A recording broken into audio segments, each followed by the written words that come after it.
আপনি যদি সরকারি চাকরিজীবী হন তাহলে আপনার জন্য খুশির খবর নিয়ে আসছে জাতীয় বেতন কমিশন। পেনশনে থাকা সরকারি চাকরিজীবীরাও পাচ্ছেন সুখবর। নতুন কাঠামোয় সরকারি চাকরিজীবীদের জন্য বেতন 105 থেকে 142% পর্যন্ত বৃদ্ধির সুপারিশ করা হয়েছে। কি থাকছে নতুন বেতন কমিশনে, কার বেতন কত হচ্ছে, জানবো আজকের স্টার এক্সপ্রেসে। অন্তর্বর্তী সরকার ক্ষমতা গ্রহণের পর সরকারি চাকরিজীবীদের জন্য নতুন বেতন কাঠামো গঠনের সিদ্ধান্ত নেয়। সেই লক্ষ্যে 2025 সালের 27 জুলাই জাতীয় বেতন কমিশন গঠন করা হয়। কমিশন গত 21 জানুয়ারি প্রধান উপদেষ্টার কাছে তাদের প্রতিবেদন তুলে ধরে। প্রতিবেদন প্রণয়নের সময় অনলাইনে সংগৃহীত প্রায় 2.5 লাখ মতামতের পাশাপাশি মূল্যস্ফীতি ও জীবনযাত্রার মান বিবেচনায় নিয়েছে পে কমিশন। নতুন বেতন কাঠামোয় সরকারি কর্মকর্তা কর্মচারীদের বেতন বৃদ্ধির সুপারিশ করা হচ্ছে 105 থেকে 147%। সর্বনিম্ন স্তর অর্থাৎ 20তম গ্রেডের মূল বেতন 8,250 টাকা থেকে বাড়িয়ে 20,000 টাকা করার প্রস্তাব দেওয়া হচ্ছে। আর সর্বোচ্চ স্তর প্রথম গ্রেডে বেতন 78,000 টাকা থেকে বাড়িয়ে সুপারিশ করা হচ্ছে 1,60,000 টাকা করার জন্য।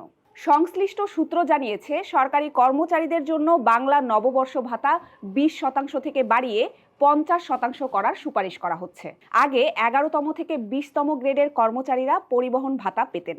নতুন পে কমিশন 10ম গ্রেডের সরকারি কর্মচারীদের এই সুবিধা দেওয়ার সুপারিশ করেছে। সরকারি কর্মচারীদের পাশাপাশি সরকারি পেনশনভোগীরাও পাচ্ছেন সুখবর। তাদের পেনশনও উল্লেখযোগ্য হারে বৃদ্ধি পাবে।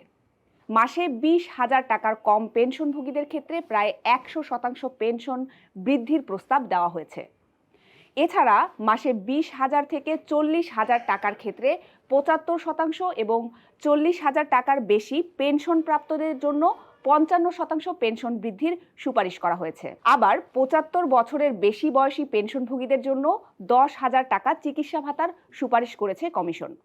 চিকিৎসা ভাতা নির্ধারণের ক্ষেত্রে বয়সকে প্রাধান্য দেওয়া হয়েছে।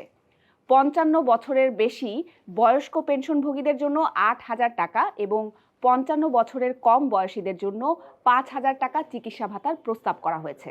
বাড়ি ভাড়া ভাতার ক্ষেত্রে প্রথম থেকে 10ম গ্রেডের জন্য তুলনামূলকভাবে কম হার সুপারিশ করা হয়েছে। তবে 11তম থেকে 20তম গ্রেডের কর্মচারীদের ক্ষেত্রে বাড়ি ভাড়া ভাতা তুলনামূলকভাবে বেশি থাকবে। তবে পে কমিশনের প্রতিবেদন জমা দেওয়ার পর তাৎক্ষণিকভাবে নতুন বেতন কাঠামো বাস্তবায়ন করবে না সরকার। অর্থ উপদেষ্টা ডক্টর সালেউদ্দিন আহমেদ জানিয়েছে, সংশ্লিষ্ট কমিটি পর্যালোচনা ও যাচাই বাছাই শেষে চূড়ান্ত সিদ্ধান্ত নেবে। তিনি আরও বলেন, পে কমিশনের সুপারিশ যাচাই ও পর্যালোচনার প্রক্রিয়ায় সাধারণত 3 থেকে 4 মাস সময় লাগে। ফলে নতুন বেতন কাঠামো এখনই কার্যকর হওয়ার সম্ভাবনা নেই।